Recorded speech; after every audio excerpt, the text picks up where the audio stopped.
Hello മൈഗേഴ്സ്. അപ്പം ഞാൻ ഇന്ന് എന്തിനാണ് വന്നത്? നമ്മളെ ബാൽക്കണി മാത്രം നിങ്ങൾ കാണിച്ചിട്ടല്ല, റൂമെല്ലാം കാണിച്ചു, ഞാൻ ബാൽക്കണി മാത്രം കാണിച്ചിട്ടല്ല. ബാൽക്കണി കാണിക്കാതെ എന്താ പറയുക, ഇങ്ങനെ ഇത് ഈ ബാൽക്കണീൻ്റെ അവസ്ഥ അറിയുന്നത് ഇങ്ങനെയാവാ, അതുകൊണ്ട് നിങ്ങൾ കാണിക്കാതെ വാ. അപ്പം ഞാൻ വിചാരിച്ചു ഇന്ന് ക്ലീൻ ആക്കാന്ന്. കഴിഞ്ഞ ഒരാഴ്ചയായിട്ട് ഈ പരിസരത്ത് പോലും ഈ പഞ്ചായത്തിൽ പോലും ഞങ്ങൾക്ക് കീഞ്ഞിട്ടുണ്ടാവില്ല, കാരണം അത്ര ചൂടഞ്ഞോ.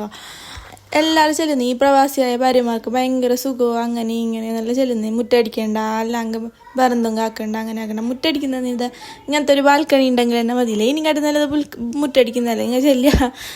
ഒരു കണക്കിന് നാട്ടിൽ പറയുന്നവരും ശരി തന്നെ, പറയുന്നത് നേരെ തന്നെ. കാരണം എന്താ പറയുക, രാവിലെ എണീക്കേണ്ട, ഫുഡ് ആക്കണമെങ്കിൽ അത് പനിയായെങ്കിൽ തന്നെ നമുക്ക് പുറത്തുനിന്ന് വേങ്ങ അടുക്കടുക്ക് കറങ്ങാൻ പോവാം. അങ്ങനത്തെ എല്ലാം ബെനിഫിറ്റ് ഉണ്ടാവും, അത് വേറെ കഥ. ഞാൻ ഇങ്ങനത്തെ എല്ലാം കഥ ചെല്ലിയത്. പിന്നെ പുള്ളും ഉണ്ടെങ്കിൽ ഉറങ്ങാനൊന്നും കഴിയല്ല. പുള്ളും ഉണ്ടെങ്കിൽ എടുത്ത് ഉറങ്ങാൻ കഴിയുന്നപ്പോൾ ഓർക്ക് ഫുഡ് ആക്കണം, ഓർക്ക് കൊടുക്കണം. ഓർ നമ്മളിങ്ങാട്ടി മുമ്പേ എണിച്ചിട്ടുണ്ടാവും അല്ലേ. മെയിൻ പ്രശ്നം എന്ന് പറയുന്നത് പ്രാവിൻ്റെയാണ്. പ്രാവിനെ കണ്ട് കല്ലെറിഞ്ഞ് ഓടിക്കാന്ന് പറഞ്ഞാൽ പ്രാവിന് പരിസരത്ത് പോലും കാണില്ല പകൽ. അമ്മ അത് ചൂടാന്ന്, എന്ത് ചൂടറിയോട്ടോ, ഭയങ്കര ചൂട്. അതുകൊണ്ട് ഞാൻ പുറത്തേക്ക് അറിയില്ല. നിങ്ങൾക്ക് മനസ്സിലായില്ലോ ആൾക്കാർ കാണുമ്പോൾ. അങ്ങനത്തെ കഥ. പിന്നെ ഒരു ശല്യം എന്ന് പറയുന്നത് ബിൽഡിങ്ങിൻ്റെ മുകളിൽ നിന്ന് താഴെ കുറേ കച്ചരയിടും. ആരും നട്ടിപ്പോൾ ചോദിക്കല്, കുറേ റൂമില്ല, ആരും നട്ട് ചോദിക്കാനും കഴിയല. അപ്പോൾ പിന്നെ എന്ത്, ഞാൻ മടിക്കുക തോർത്താക്കാൻ പോയി തന്നെയല്ലേ, വേറെന്ത് വഴിയില്ല.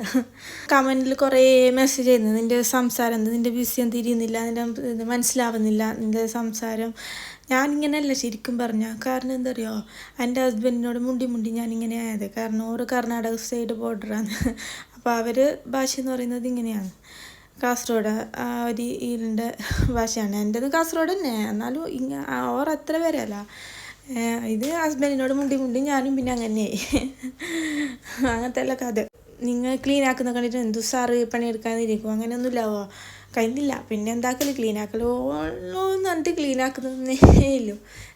പിന്നെ ഭയങ്കര ചൂടും അതെ, എന്തല്ല ഭയങ്കര പൊടി പാറുന്ന ഇങ്ങനത്തെ എല്ലാ പ്രശ്നമുണ്ട്. പിന്നെ എന്താക്കുന്നത്, കവണമല്ലോ എന്നിട്ട് കവുന്നു. പിന്നെന്ത് കൊണമെന്നില്ലെങ്കിലേ ഇത്, നീ എന്താ അടിക്കാത്ത, നീ എന്താ തോർത്താത്ത, നീ എന്താ ഫുഡാക്കാത്ത, നീ എന്താ ഇതാക്കാത്ത, നീ എന്താ നനക്കാത്ത, അങ്ങനത്തെ ഒന്നും കേൾക്കാനൊന്നും ആരും വരല്ല.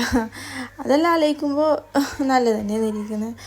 അപ്പോൾ നിങ്ങൾക്ക് എൻ്റെ വീഡിയോ ഇഷ്ടപ്പെടുന്നുണ്ടെങ്കിൽ എന്നെ ഫോളോ ആക്കണമോ, കമൻറ്റ് വേണമോ. അപ്പോൾ ഓക്കെ, ബായ്.